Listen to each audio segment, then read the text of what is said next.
24 लागू कर दिया है। इस पर पुष्कर सिंह धामी का भी बयान आया कि आज हमारा राज्य ही नहीं बल्कि समूचे देश में एक ऐतिहासिक दिन है, क्योंकि हम राज्य में समान नागरिक संहिता लागू कर रहे हैं। इसका श्रेय किसी को नहीं जाता, देवभूमि उत्तराखंड के लोगों को जाता है। देखिए, एक बात समझिए, हमेशा इनको रोजगार याद नहीं आते, इन्हें किसान याद नहीं आता, उत्तराखंड के पर्यटक इन्हें याद नहीं आते, इन्हें हेल्थ टू राइट नहीं याद आता, इन्हें राइट टू एजुकेशन याद नहीं आता। हमेशा ये एक नए विवादों के बीच सतत प्रयास है, प्रक्रिया है इनकी। इससे देश के संविधान का जो अनुच्छेद धारा है, जिसे बाबा साहब अम्बेडकर ने सभी तरह के धर्म, मजहब, वर्ग, समूह, क्षेत्र, भाषा को अलग अलग आजादी दी है, तो इनका जो हमला है गांधी के थॉट पे भी है, अम्बेडकर के संविधान पे भी है, और बीजेपी संविधान को मानती ही नहीं है, और मजबूत डेमोक्रेसी के लिए बीजेपी नहीं जानी जाती है। जैसे अरविंद केजरीवाल जी पंजाब के लिए, दिल्ली के लिए खतरा बन चुके हैं, वैसे बीजेपी इस देश के 44 भाषा और सभी धर्मों के अधिकार, आजादी, संविधान और वसुधैव कुटुंबकम के लिए खतरा बन गए हैं।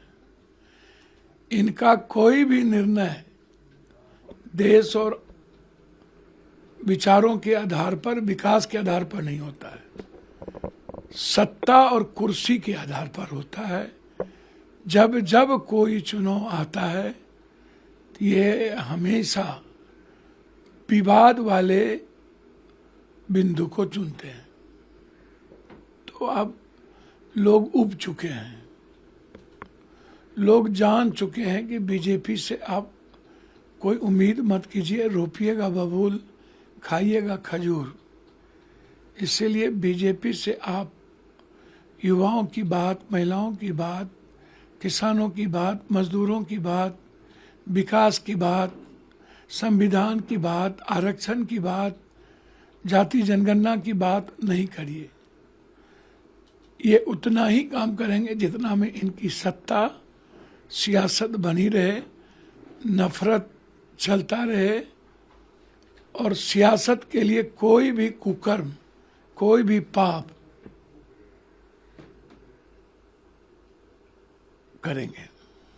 सर, योगी आदित्यनाथ सहित संत गृह मंत्री के साथ पवित्र स्नान में शामिल हुए। पवित्र तो मन पवित्र होगा, मन करे चंगा तक कठौती में गंगा। गंगा तो मन के भीतर ना है, अब मन पवित्र है ही नहीं। अंबेडकर ने कहा था कि संविधान हमने बनाया, इसको चलाएगा कौन? भगवान कहते हैं कि नहीं, कर्म करो, पाप और पुण्य कर्म पर आधारित है। हम पाप करते जाएंगे, मानवता के लिए खतरा बनते जाएंगे, और डुबकी लगा के पुण्य की बात करेंगे, तो ये कहां से साधुता की बात आएगी? और दूसरी बात, लक्ष्मी का जब चारों तरफ से अदानी और अंबानी को आप देते रहिएगा, तो सरस्वती को कहां ढूंढने जा रहे हैं? जहां लक्ष्मी होता है वहां सरस्वती नहीं हो सकता। गंगा भी इन नेताओं और बाबाओं और नागाओं के कारण मैली हो जाएगी। डुबकी लगाए हैं ना, तो मन की शुद्धता के लिए जानिए, प्रायश्चित करिए जो पाप किए हैं, और देश के 140 करोड़ लोगों से क्षमा मांगिए।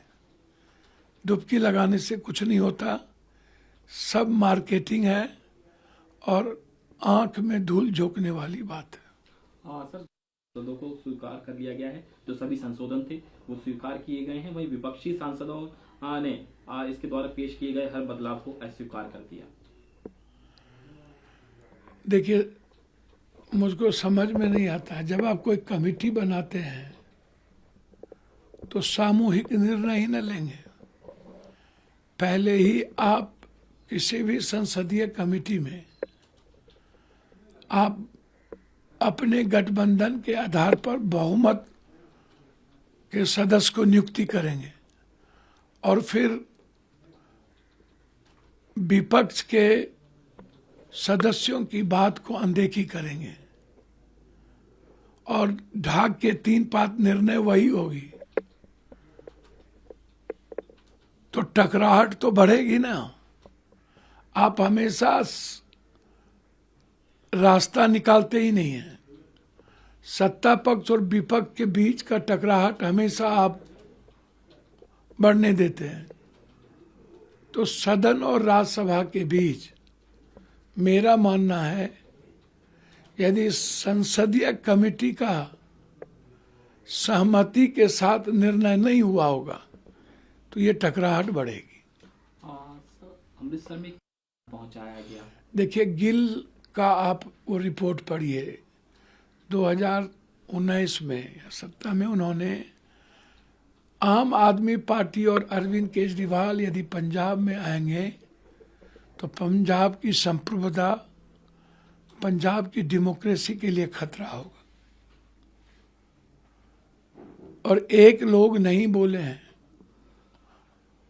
कनाडा के बड़े बड़े खुद जिन्होंने 124 करोड़ रुपया अरविंद केजरीवाल को पार्टी चलाने दिया, जो कंप्लीट रूप से टेररिस्ट है। अरविंद केजरीवाल जी खुद ही लगते हैं कि नक्सली की तरह आचरण करते हैं, व्यवहार करते हैं। एक मुख्यमंत्री जिस तरीके से अपने हर बातों में नक्सली तरीके से, पंजाब जाते हैं तो दिल्ली वाले को कोसते हैं, दिल्ली आते हैं तो पंजाब वाले को कोसते हैं। ये जो घटना घटित हुई है वो उसी की कड़ी है। और इसमें आम आदमी पार्टी की सरकार की, और जो लगातार थाने पर जिस तरीके से टेररिस्ट के द्वारा हमला हो रहा है, और लगभग पाकिस्तान के ड्रग्स को पंजाब में बढ़ावा दिया जा रहा है। तो टेररिस्ट एक तरफ कनाडा, दूसरी तरफ पाकिस्तान, और तीसरी तरफ आम आदमी पार्टी, ये पूरी तरीके से कनाडा के टेररिस्ट को बढ़ावा देना, उसके पैसे से सत्ता में आना, उसके पैसे से जनता को दिग्भ्रमित करना, और पंजाब की सॉवरन कल्चर, संस्कृति, तहजीब और पंजाब के ऐतिहासिक पृष्ठभूमि पर हमला करना और अंबेडकर की मूर्ति को तोड़ना, यह अंतिम कील साबित होगी अरविंद केजरीवाल के लिए।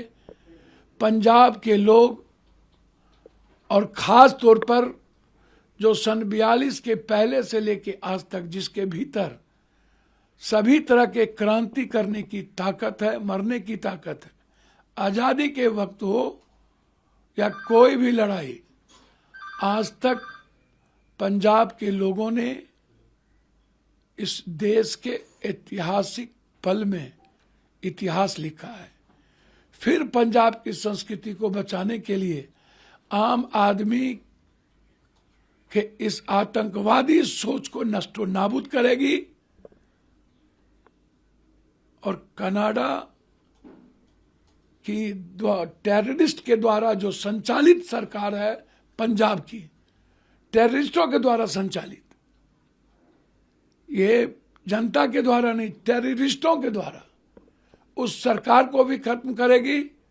और दिल्ली में दलित जो अंबेडकरवादी हैं वह भी इस सरकार को खत्म करने में अंतिम कील साबित होगी। सर, स्वच्छ यमुना, मुफ्त बिजली, पानी आप माफिया, ये कितने बार, काट की हंडी कितने बार, थेथरोलॉजी कितने बार, ये गिनाते हैं मेरे साथ। ये चड्डा कितने बार टेररिस्ट से बात कर चुका है। चड्डा की इंक्वायरी होना चाहिए, राघव चड्डा की। कितने कॉल इनके चड्डा को गए हैं। ये मनीष सिसोदिया को कहते हैं पढ़े लिखे, अतिशी को कहते हैं पढ़े लिखी। ये लोग पढ़े लिखे हैं, ये लोग पढ़े लिखे जाहिल हैं। बीजेपी में अनपढ़ जाहिल लोग हैं और यहाँ पर कुछ पढ़े लिखे। अरे पढ़े लिखे लोगों के बारे में अरविंद केजरीवाल जी कभी जानिए, वो सच्चाई के साथ चलता है। और पढ़े लिखे लोग झूठ नहीं बोलता। जिसका बाप एक उसका बात एक। जो हमेशा झूठ बोले, कोई नेता, हम हो या कोई, एकला 2 बार झूठ बोले, दोगला 3 बार बोले, तेगला, कोई झूठ पर झूठ, जनता के पैसे से अपना फेस और चुनाव लेना, लड़ना। गेट बाय और 1 बाय फ्री दारू। और पहले हर वादे, राशन कार्ड का क्या हुआ? 201 यूनिट बिजली से 3 गुना वसूली, गंदा पानी, पेरिस, मोहल्ला क्लिनिक में न अल्ट्रासाउंड, न सिटी स्कैन, न MRI, न जांच, न डॉक्टर। संविदा और नियोजित पर टीचर की जो बहाली हुई थी, 14-14 महीने में तनख्वाह नहीं मिलती है। और कोरोना में जितने बिहारियों को भगाया गया और मारा गया, आज तक बिहारियों को 1 रुपया नहीं दी गई। 1 रुपया कोरोना में मरे हुए लोगों को नहीं मिला। पूर्वांचल के किसी भी जगह नाला की और सड़कों की स्थिति आप देखिए। छठ के वादे किए, अब लोग शीला दीक्षित को याद करते हैं, कांग्रेस को, उनकी हरियाली को, उनके मेट्रो को, उनके पूर्वांचल के प्रति सम्मान को। पूर्वांचलियों को जितना अरविंद ने ठगा, लूटा, इस्तेमाल किया, इस जन्म में काट की हंडी अरविंद केजरीवाल दोबारा नहीं चलेगी। आपके बारे में लोग जान चुके हैं। आप नक्सलवादी सोच से दिल्ली नहीं चलती और टेररिस्ट के पैसे और टेररिस्ट के विचारों से पंजाब और देश नहीं चलेगा। और आपके साथ लगभग लोग जेल जा चुके हैं भ्रष्टाचार में। सब पर लूट का आरोप लग चुका है और कोर्ट ने आपको 2-2, 3-3 साल बेल नहीं दिया है। यदि आप सही होते तो आपको 10 दिन कोर्ट नहीं रखती। चौथे 3 बार चुनाव जिताया, आपने वादे पूरे नहीं किए। और बड़े मियाँ तो बड़े मियाँ, छोटे मियाँ सुहान अल्लाह। ये गोनू जहां है, जिस डाल पर बैठते हैं उसी को काटते हैं। पूर्वांचल को काटा, गरीब को काटा, और अब ये फिर पैसे से खरीदना चाहते हैं। तो इनके वादे पर कोई भरोसा नहीं करता। पंजाब में उठा करके देख लो, 3000 धान, गेहूं, ये यूपी का, पंजाब का वादा, ड्रग्स खत्म कर देंगे, भ्रष्टाचार मिटा देंगे, किसानों की। कांग्रेस जो वादा करती है, किसान ऋण माफ, छात्रों के लिए बेरोजगार भत्ता, अब देखो राइट टू हेल्थ, एक ही पार्टी है जिसके वादे पर देश सुरक्षित है, बुजुर्ग सुरक्षित है, उसकी इकोनॉमी सुरक्षित, वो है कांग्रेस। बीजेपी और आम आदमी पार्टी एक ही थाली के चट्टे बट्टे हैं। हमरा बिहार में तू नटवा, तोरा बिहार में हम नटवा। ये दोनों पबड़िया हैं, और जब चुनाव आता है तो अलग अलग, एक का हिंदू मियाँ और एक का झूठ। सर लास्ट क्वेश्चन है, वल्लभ भाई पटेल ने आरएसएस को बंद करने का आदेश दिया था, फिर भी उन्होंने जवाहरलाल नेहरू और वल्लभ भाई पटेल को एक दूसरे के खिलाफ खड़ा कर दिया।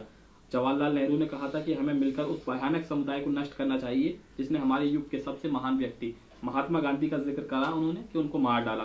आरएसएस और भाजपा राष्ट्र विरोधी है। सर इसमें कौन दो मत है?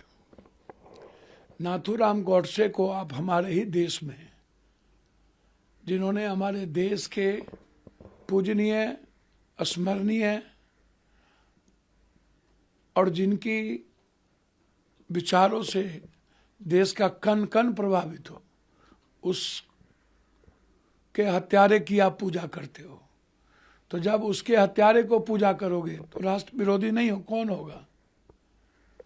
जब आप ऐसे लोगों की बात, ऐसे लोगों के द्वारा आप चलोगे जो लोग संविधान को मानते ही नहीं, कहते हैं आजादी अमुक तारीख को हुई, सन 42 को नहीं मानोगे, सुभाष चंद्र बोस को नहीं मानोगे, भगत सिंह को नहीं मानोगे, सरदार पटेल को नहीं मानोगे, गांधी को नहीं मानोगे, लाला लाजपत राय को नहीं मानोगे, झांसी की रानी को नहीं मानोगे, दूसरी तरफ अंबेडकरवादी विचार को खत्म करना चाहोगे कि अंबेडकर के विचार जिंदा रह गई तो इस कंट्री में हिंदू मुसलमान नहीं होने देगा, तो अंबेडकर के विचार को खत्म करो।